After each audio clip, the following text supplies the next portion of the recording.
What's up, peeps? Welcome back to my channel. This video we're going to be talking about space games, particularly space simulators such as Elite Dangerous and more arcadey games like No Man's Sky. Both of these games are fantastic to play. They're both games that you can just get lost in. You can play for hours and hours and hours. They're really open-ended. They're both fantastic. Elite Dangerous is part of the Elite series by Frontier Developments. Has been around since 1984. Elite Dangerous itself has been around since 2014. Fantastic game. It's a 1-to-1 scale representation of the Milky Way galaxy. Why would you want to play this game? Well, it's in space. It's pretty cool. I don't see myself going to space anytime soon in the real life, so I'm going to jump into a game. I'm going to cruise. I'm going to be a bounty hunter, pirate, miner. I'm going to transport people back and forth between space station to other space stations. It's pretty cool. It's a really fun game. It's one of those games that you can just get lost in, get into the flow, and it's a fantastic experience. No Man's Sky is more of an arcadey game. It's one that you're flying around in a very made-up, fantastical, futuristic kind of game. It is very much like Minecraft in space. You have to collect resources, craft certain things, build different structures. You can build a base. You can build several different bases. You can do base computers at different planets as outposts. And when you go to a space station or you create a portal, you can easily travel between the different places that you've created or been to. There's a great community in both Elite Dangerous and No Man's Sky that's very vibrant and full of amazing people. Great games to get into. These are games that I definitely recommend everybody of all ages to play. Kids, adults, all the above. You're an active participant. You get to create your own story with it. It's not a kind of game that holds your hand through the experience and is story driven, much like, let's say, Max Payne or Assassin's Creed or even Cyberpunk 2077, which is coming out soon. I'm stoked for that. Elite Dangerous and No Man's Sky, other games that are similar to it, are more for those people that are trying to create their own experiences, their own stories, and just want to travel through space and explore. It's fantastic. Elite Dangerous itself is more of like a space simulator. It's very, very realistic in many aspects. It started taking place in the year 3300. If you want to have a story-driven experience with Elite Dangerous, jump into the Galnet network. There's all the news that goes on through there, different happenings. There's different bounties that are right there. There's different goals. You can do some mining projects. You can transport people back and forth. Me personally, I enjoy bounty hunting. I'll go to different stations in different areas and hunt down pirates and get credits that way and upgrade my ships. The best way to get a lot of cash in these games is waiting for community goals and participating in those. They have all different types of community goals for different play styles. Really, really cool game. No Man's Sky, on the other hand, it's got a big community. You can summon this really cool thing called the Anomaly when that shows up.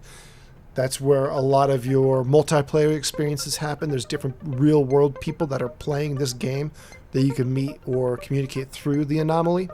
And it's also part of the story itself, if you choose to do that. With No Man's Sky, you have a variety of objectives and goals within the game. You can choose whichever ones you do. It guides you through the process of the game itself, and it's a cool experience. They're both amazing games. Once again, these are definitely games for the individuals that want to have their own story.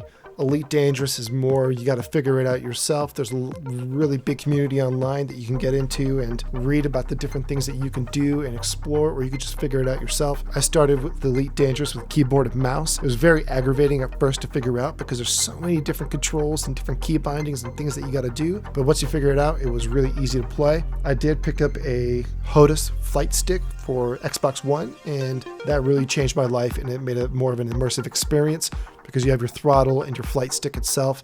Really cool experience. That is fantastic. I have not tried that out in No Man's Sky yet. I don't know if you can. I'll have to double check. But with No Man's Sky, it's just as fine. Just easy with keyboard and mouse. Once again, No Man's Sky is more of like your Minecraft in space. You're flying around. You can hunt down fugitive ships if you want to. You can explore quite a bit, different star systems and different planets and different planet types.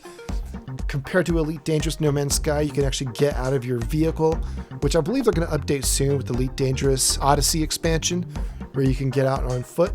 But No Man's Sky definitely was ahead of the curve on that. You get out and you collect all your resources, a lot of mining, once again, just like Minecraft, and get all those materials to upgrade your equipment. Both of these games are great for learning. One, because if you have a kid in your life or if you yourself are really interested in space, this game is for you. You get to explore space in a digital format, but nonetheless, with Elite Dangerous, you get to learn all about the different functions and different menus and different ways of getting through the environment, whereas No Man's Sky, once again, it is a arcadey type of game, but you do get to explore space, check out different stations, check out different goals, and jump into different experiences. On top of that, there's a lot of other things that you can learn, such as it teaches you a lot about resource management, time management, and even budgeting. I do suggest getting a notebook and writing down, or having a document open up on your cell phone or in a different window that you can write down and keep track of everything you're trying to get done. For both of those games, No Man's Sky more or less has everything for you in the menu, whereas Elite Dangerous, again, one that you've just got to figure out on your own. Definitely jump into the Galnet news in Elite Dangerous to look at the experience and the story itself, whereas No Man's Sky is just an arcadey, fun, Minecrafty space experience. Both of those games are definitely worth picking up. They're both worth trying out. They are both fantastic experiences. They are not the kind of game for people that just want action and shooting and or anything like that. It is a game that you craft and you build your own story. You got to get creative with it and you have to commit to it yourself. So if you're one of those individuals, which, I mean, don't get me wrong, I do enjoy games like Assassin's Creed, Cyberpunk 2077 is coming out soon. I'm looking forward to that. First-person shooters like Call of Duty, but you can have a great time with these games and exploring and doing your thing. The cool thing about No Man's Sky, which is what I've been playing most of, or what I've been playing more recently, is with No Man's Sky, you can change from a first person to a third person view, both of your ship and of your character walking around. And it's pretty cool that you could do both of those. With No Man's Sky, you can walk around your ship. You can admire how cool it is, depending on the type of ship that you're flying around or what you're trying to get.